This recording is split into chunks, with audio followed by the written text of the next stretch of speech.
All right, y'all. We need to talk about this video that's making rounds online, and it involves Beyoncé. A woman has come forward speaking on behalf of her father, Terry Cooley, and what allegedly happened to him behind the scenes. If you're not familiar with who Terry Cooley is, let me break it down. This wasn't some short-term employee who showed up for a tour or two. This man worked as Beyoncé's stage manager for more than 20 years. We're talking about someone who was around since the Destiny's Child days. He wasn't on the sidelines. He was part of the foundation. He helped shape and support the massive stage production and live performances that later turned into the global brand we see today. Now, according to his daughter, Terry suffered a serious injury while working on a tour with Mariah Carey. After that injury, things changed. When he returned to work under Beyoncé's team, he was no longer physically able to perform at the same level he once did.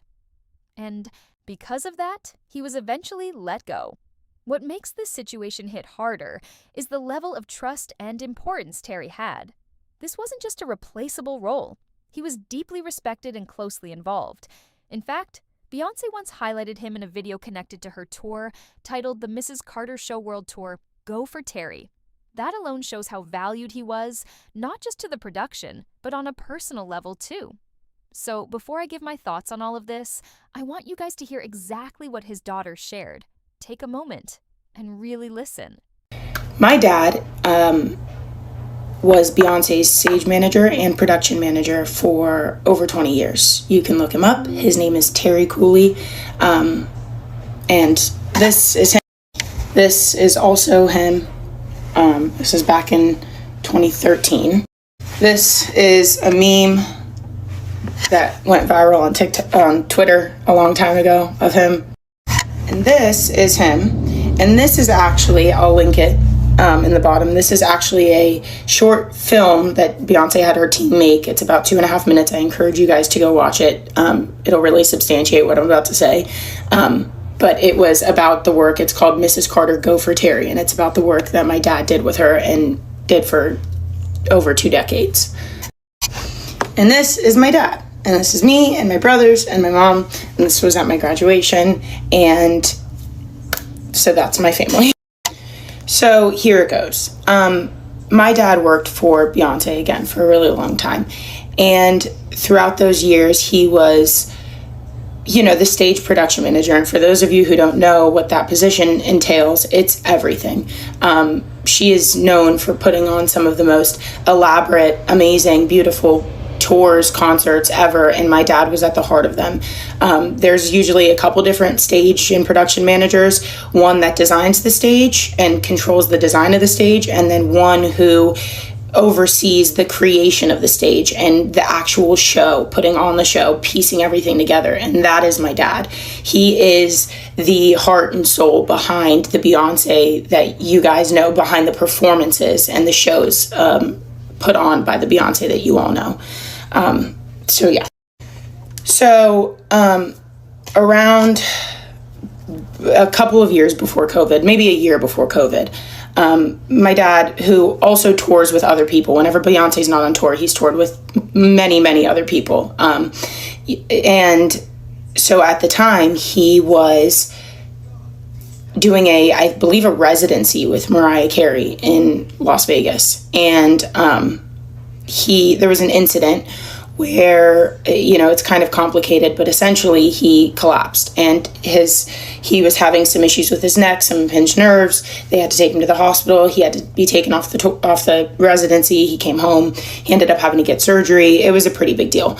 But the I guess diagnosis was essentially that my dad was overworked. And that's not by any fault particularly of Beyoncé or anybody else. My dad's just a really hard worker. And going back, if you go watch this video, it will exemplify that. My dad worked, 22-hour days when he was on tour, and he'd be on tour for months at a time, traveling the world. So you go from airplane to tour bus to working 24-hour days, setting up, starting, closing down a show, sleeping for 3 hours, and then doing it in another city the next day. So my dad worked his ass off my entire life. And as a result, he ended up having some very extensive and severe physical trauma. So he ended up getting treated. He got his surgery, and then COVID happened.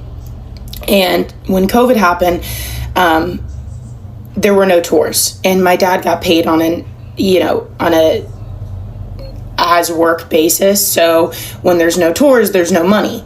And so during those couple of years during COVID where there were no tours to be had, my dad had to use his savings to pay all of my family's bills. And that ran out. And so the house that my parents built when I was little and that I grew up in, my parents had to sell it because they didn't have any money. And so they sold their house and moved into my grandmother's house. And then less than a year later, the Hurricane Helene hit, and my grandmother's house flooded. And it flooded about 5 feet, and my parents were displaced. My grandmother went and moved into my aunt's house, and my parents, by the grace of God, literally, and our church and the connections in our small town, were able to move into a home owned by this man from our community who's been so kind to let them stay there for over a year, during which time my dad has done everything he can to fix the house, but financially it's just they're at a stopping point and they can't get back into their home. But nevertheless, going back into how this is relevant to Beyoncé, my dad spent a few years during COVID rehabilitating, and he never fully got back to the physical ability level that he was at before his incident, but nevertheless he rehabilitated himself extensively, and he was elated when he got a job opportunity to go with Beyoncé to a hotel opening, if I'm remembering correctly, in Dubai. And so, this was a big deal. This was the first time my dad had gone back out into the field since his injury. He was excited. He missed his work. He needed the money, right? So he goes out to Dubai. And I can't remember exactly how long he was out there for, but essentially he got fired because of his physical state. The team that was working for Beyoncé at the time, and mind you, again, my dad has been not only on Beyoncé's team, but one of the head people in Beyoncé's team for 20 plus years since he was working with since she was in Destiny's Child.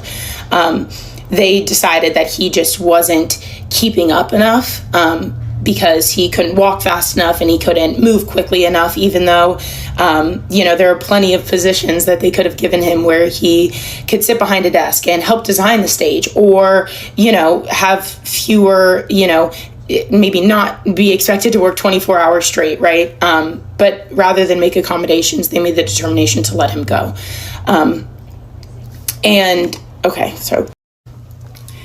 So long story short, here we are today in 2026. And my dad has been out of work for a few years.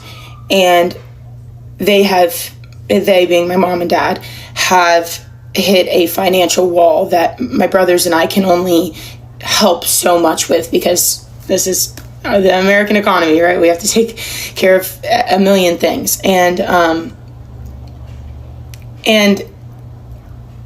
I worry about my dad because he put his heart and his soul into Beyoncé's career and other celebrities too, but primarily her. And they cut him loose and fired him after 20-something years of service, after he gave his health and his body to... Now, in my view, this situation really has two different angles that need to be looked at. One is the legal side, and the other is the ethical side. Both matter, but they don't always point to the same answer. From a legal standpoint, Terry Cooley was working as an independent contractor, not a full-time employee. That means he was on a 1099, not payroll. When someone works under that kind of setup, they're basically self-employed. There's no company health insurance, no workers' compensation, no disability coverage. If something goes wrong, you're mostly on your own. That's just how contractor work functions. Because of that, legally speaking, Beyoncé didn't break any rules. If a contractor can no longer perform the job at the level expected, the contract can be ended. From a strictly legal lens, she was within her rights to make that decision. No laws were crossed. But then comes the ethical side, and that's where things start to feel heavier. This is a man who gave over 2 decades of his life to her career. He wasn't just clocking in and out. He helped build the live shows, the tours, the stage presence. All of that played a part in where she stands today. That kind of commitment isn't small. So the real question becomes this: even if she didn't have to help him, should she have? When someone pours that much time, effort, and loyalty into your success, does there come a point where doing the right thing goes beyond legal obligations? That's where opinions will differ, and I want to hear yours. How do you feel about this situation? That's all from me, and I'll catch you next time.